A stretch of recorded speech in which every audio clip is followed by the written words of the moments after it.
Welcome back to the Daily Journal. So, Ethereum edition. I know a lot of my community members are crypto based, so I thought I'd do a couple of these trades.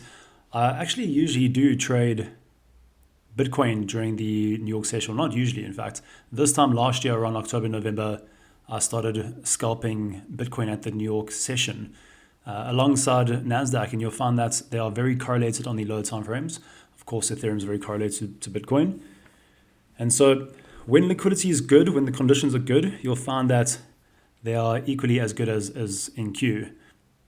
Maybe not as equally as good because NQ is, a lot, the liquidity is much greater on NQ, which is why for quite some time, both Ethereum and Bitcoin have not been delivering. You'll see the setups are the same, but they just don't deliver through to the drawn liquidity like NASDAQ do. So anyway, so this was a break-even trade.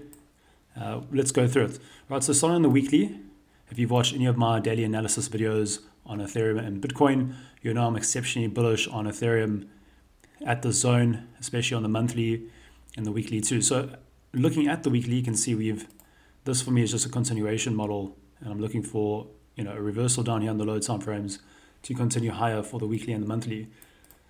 Okay, so we are at a weekly fair value gap.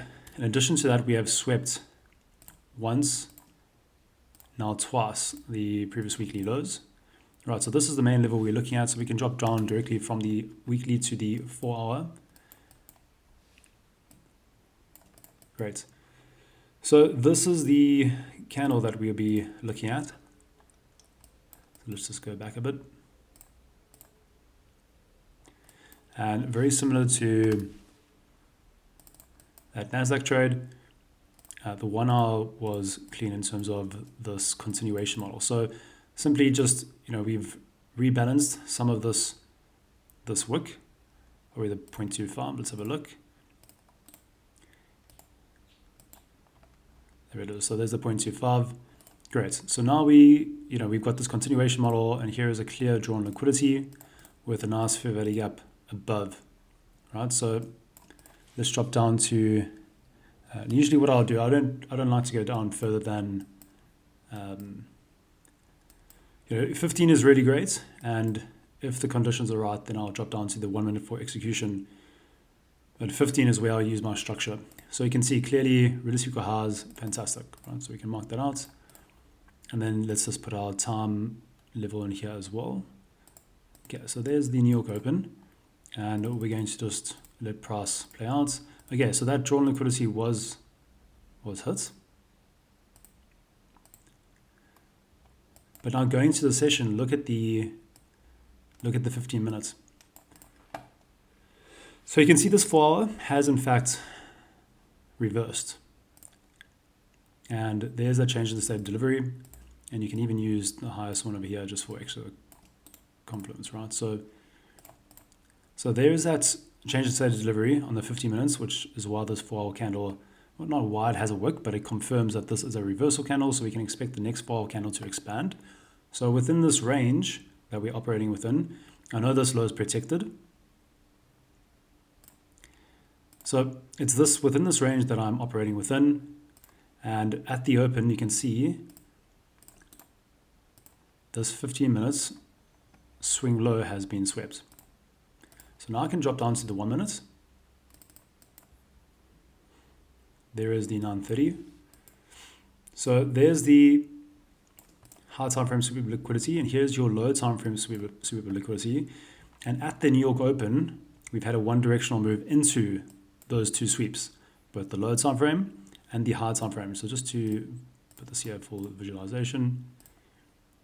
And if you ever see $2 signs, that means it's a high time frame liquidity sweep.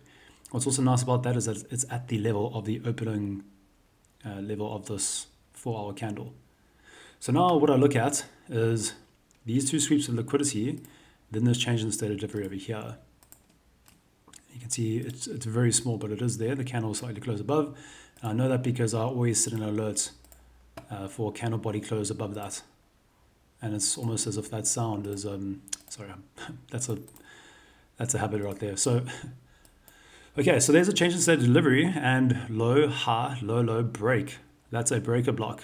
and it's happened at the opening price, the pseudo liquidity, which means this is a unicorn. So the moment we had the change of state of delivery, I entered into the trade right over there, stop loss at these lows, and then I was targeting 2R. And again, look how lovely that is. So you can see if you haven't already, go back and watch my new continuation video from the NASDAQ execution. And you'll find that this is exactly the same. But the sweep on the low time frame landed up exactly with the 2 to 2.5 standard deviation at the relative equal highs. Okay, great. So it was at this point where I was in the trade. And when I checked on, at this point I'd already executed NASDAQ over here. So I was in that trade, came back after the NQ trade was done, and I saw Bitcoin had already taken out the drawn liquidity. So once we're up there, I then moved my stop to break even. I'd already won on the day with NQ. And also the delivery hasn't been great on Ethereum and Bitcoin for quite some time, which is why I haven't been trading them. So being pretty conservative here, Bitcoin had hit my target. That's a rule. Once the correlated pair has hit your drawn liquidity, you've got to move your stop loss to break even. And it was at that point that price came down, stopped me out. And you can see here's the trade here. Right? There was the stopped out at the entry, and price then continued higher to, what I must have used here is this standard deviation. And often you'll find that, right? You can see how the 3.5 to 4, when I use this swing high, which is this is just the swing high and low on a higher time frame. And it lands up pretty much the same, which was actually my target. So we'll see how that plays out. Let's put play mode. And you can see how at this point, NASDAQ had already, as well as Bitcoin to be fair, had already hit that drawn liquidity. Whereas with Ethereum, it took a lot longer. So, and eventually it does hit it. So that's the trade from Ethereum. You can see the model works across all assets. Just with the low liquidity stuff, it takes a little longer to deliver. So you're going to be a little more patient.